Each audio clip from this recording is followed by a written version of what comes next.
Letter coming up with my homegirl Andrea Frison.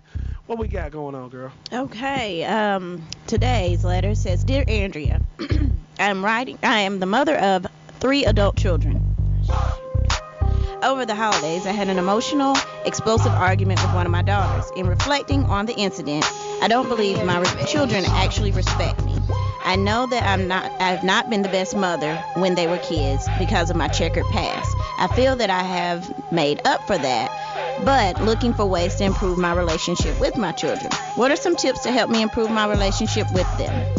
Sincerely, mother in emotional turmoil. Wow. So let's get this straight. She had like a crazy past, and then right now, Doing her thing. she was doing the thing. She trying to be a better parent. Kids don't really respect her for what she has done, right? Right. All right, for all the listeners who are not clear about the letter, and us in the studio too, can you go ahead and reread that letter? Sure, sorry.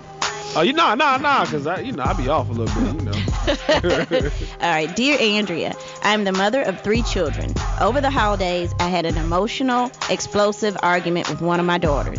In reflecting on the incident, I don't believe that my children respect me.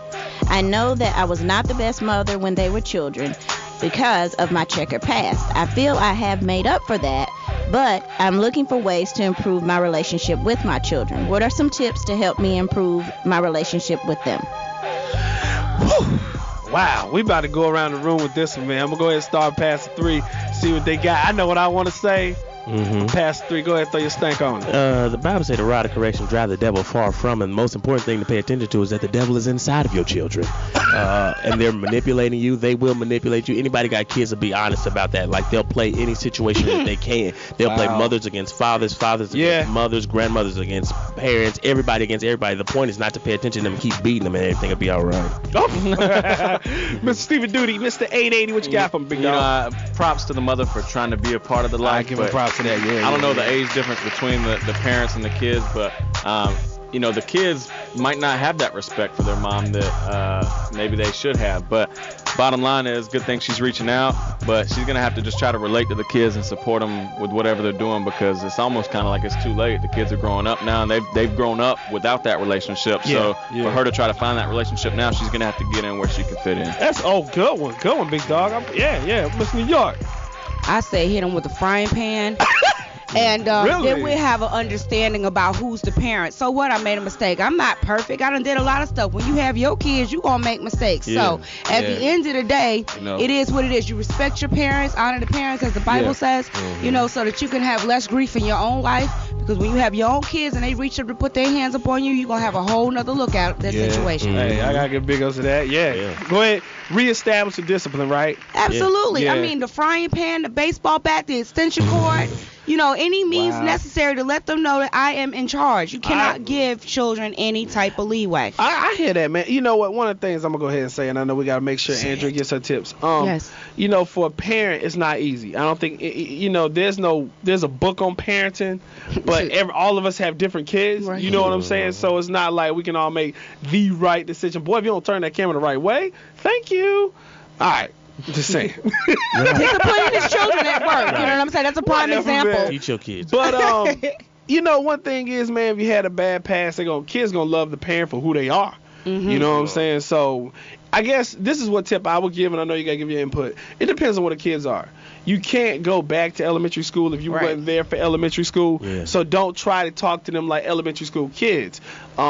Middle school, the same thing. One thing about my mom, they went through so much during the divorce when I was in high school. I finally caught on and able to graduate. Now she wants to be a parent. I'm like, hey, I've been holding it down on my own.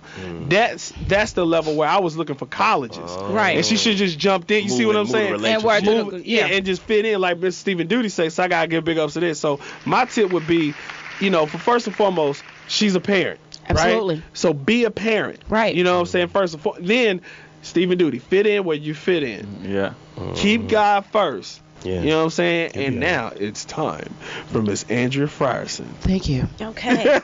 Well, first thing I would say to this letter, because there's still some things that aren't said in the letter, so I can't, improv on that. But first question I would want to know is, what has she done to atone for the past? Meaning, what has she done to make up for it? Wow. Because if what the kids think is one thing, what she may think is another, and if they're not on the same page with, hey, that made up for it, then that might be the reason why the relationship is still kind of severed. The other question that I would, the other statement that I would give her is that to tell them how you feel about the actions or the treatment that they give you, you know, so that they know this is hurting me, this is damaging me, you know, I'm trying something, so that they understand where she's coming from in that emotional space. And definitely use I statements.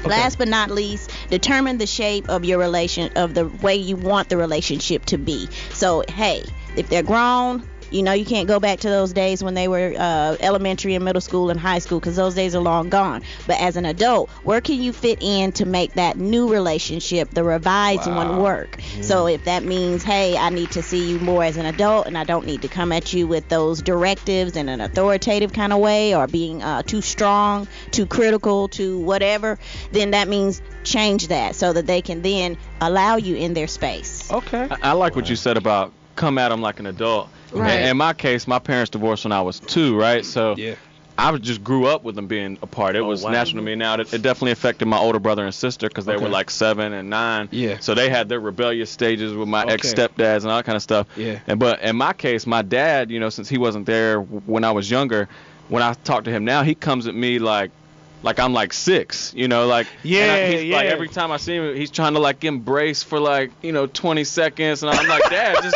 just prop me up, you know, like, don't, like, you know, come with me correct, but, you know, just like, you know, she's trying to reestablish a relationship, just like establish it where it's at. That's what you're saying. Establish it where it's at. Exactly. So. All right, I got a song for her real quick. When we gotta get to points in the pulpit, I got a song, man. I got that Tupac, Dear Mother, man. We're gonna come back. You all appreciate it. When I was young, me and my mama had